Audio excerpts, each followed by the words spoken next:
Où que vous soyez en ces temps troublés, qui nous contraignent à l'isolement, que la paix vous soit donnée de la part de Dieu le Père, le Fils et l'Esprit Saint. Jusqu'à jeudi soir, nous marcherons au rythme des pas de 4 femmes qui ont connu Jésus le Christ. Ce soir, ce seront ceux de la femme qui souffrait de perte de sang.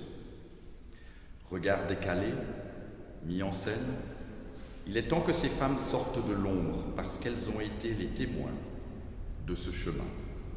Nous marcherons au rythme de mes mots, mais aussi au rythme des notes que Diego Innocenzi fera danser pour nous.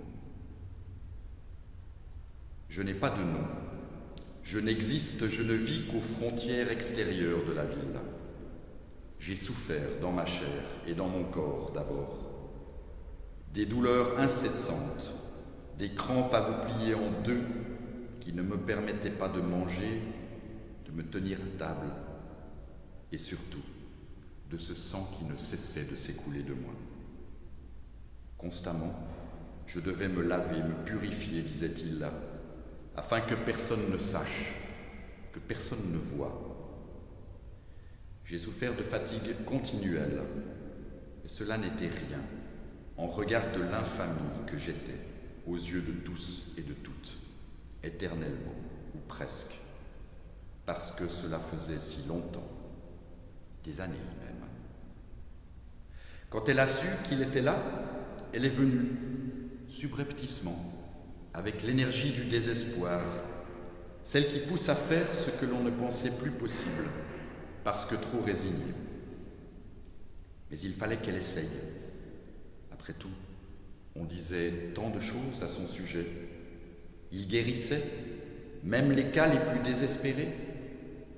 N'en est-elle pas un, de cas désespérés? En tout cas, tous la voyaient, comme cela. Alors il fallait qu'elle essaye, ne serait-ce que de le toucher son vêtement, juste les franges de son vêtement. Elle a dû avoir peur en s'approchant de lui, car si elle avait été vue, elle aurait été lapidée. Nul ne doit entrer en contact avec une femme qui souffre de perte de sang. Elle souille tout ce qui entre en contact avec elle. Elle est impure, et l'impureté est contagieuse, comme la gale, la peste, le coronavirus, la lèpre. Mais lui, il semblait être indifférent à ces catégories, celles du pur et de l'impur, comme s'il les avait dépassées. D'ailleurs, il semble qu'il ait affirmé que ce n'est pas l'homme qui est fait pour le Shabbat, mais c'est le Shabbat qui est fait pour l'homme. Alors elle s'est approchée, elle l'a touché, il l'a senti, et il lui a simplement dit « Ta foi t'a sauvé, va. » Je t'exalte, Seigneur, car tu m'as repêché. Tu n'as pas réjoui mes ennemis à mes dépens. Seigneur, mon Dieu, j'ai crié vers toi, et tu m'as guéri. Tu m'as fait remonter des enfers, tu m'as fait revivre quand je tombais dans la fosse. Chantez pour le Seigneur, vous ses fidèles, célébrez-le en invoquant sa sainteté. Pour un instant sous sa colère, toute une vie dans sa faveur. Le soir, les pleurs peuvent s'attarder, mais au matin, c'est la joie qui crie. Tu as changé ma souffrance en une danse et tu as remplacé mon sac par des habits de fête. C'est pourquoi, mon âme, je te chante sans répit, Seigneur, mon Dieu, je te rendrai grâce, toujours. Dans l'évangile de Marc, il est écrit « Une femme souffrait d'hémorragie depuis 12 ans. Elle avait beaucoup souffert du fait de nombreux médecins. Et elle avait dépensé tout ce qu'elle possédait sans aucune amélioration. Au contraire, son état avait empiré. Cette femme, donc, avait appris ce qu'on disait de Jésus. Alors elle vint par derrière dans la foule et elle toucha son vêtement. Elle se disait, « Si j'arrive à toucher au moins ses vêtements, je serai sauvée. » À l'instant même où sa main toucha la frange de son vêtement, sa perte de sang s'arrêta et elle ressentit en son corps qu'elle était guérie.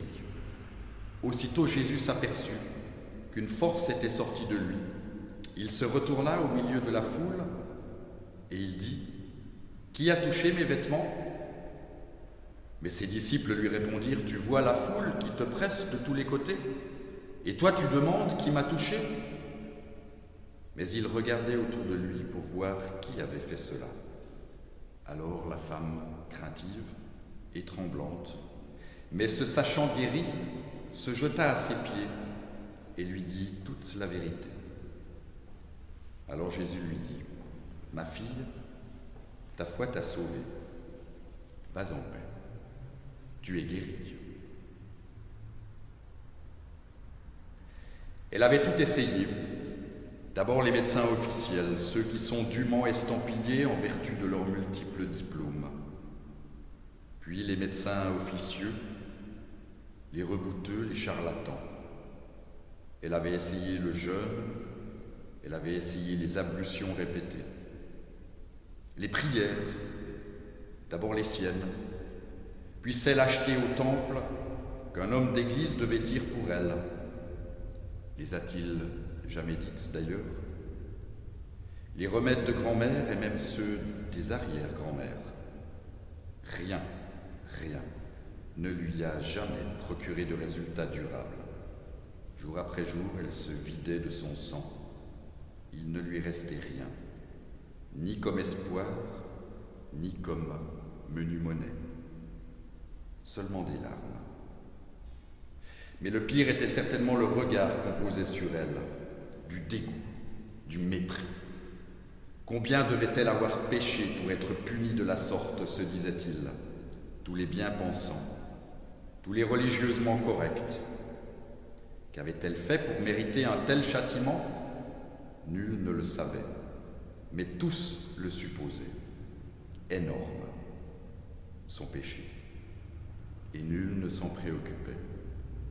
Il est toujours plus simple de condamner en se satisfaisant de l'immédiate apparence, sans chercher ce que l'on peut y voir de plus que ces évidences trompeuses, parce que réductrices. Les hommes sont ainsi. Ils préfèrent se satisfaire de ce que le premier regard impose, plutôt que de se donner la peine d'aller au-delà.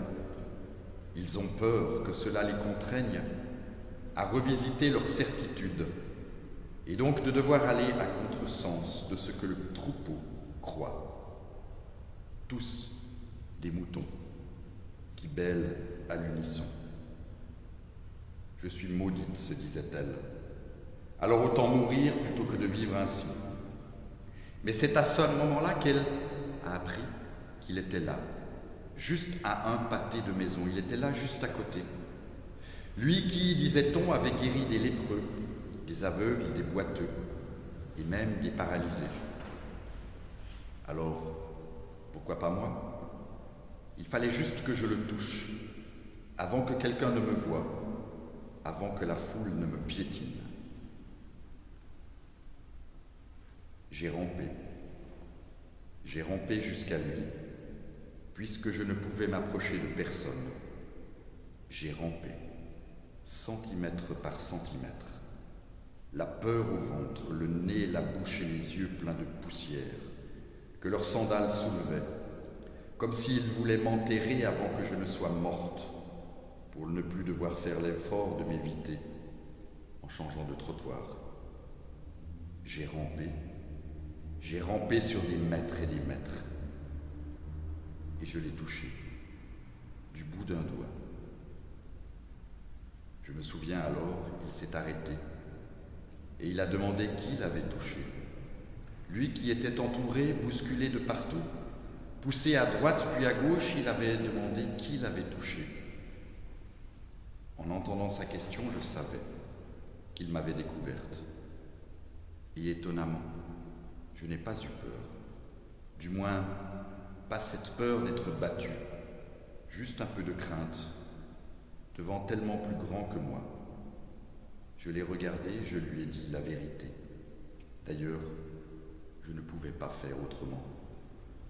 Alors il m'a relevé et il m'a simplement dit : « Va, ta foi t'a sauvé. » Et moi j'étais guéri, je le savais, je le sentais.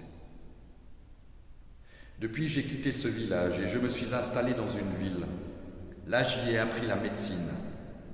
Mais j'ai surtout appris à ne plus poser un diagnostic qui condamne, en vertu de mon savoir, de manière arbitraire.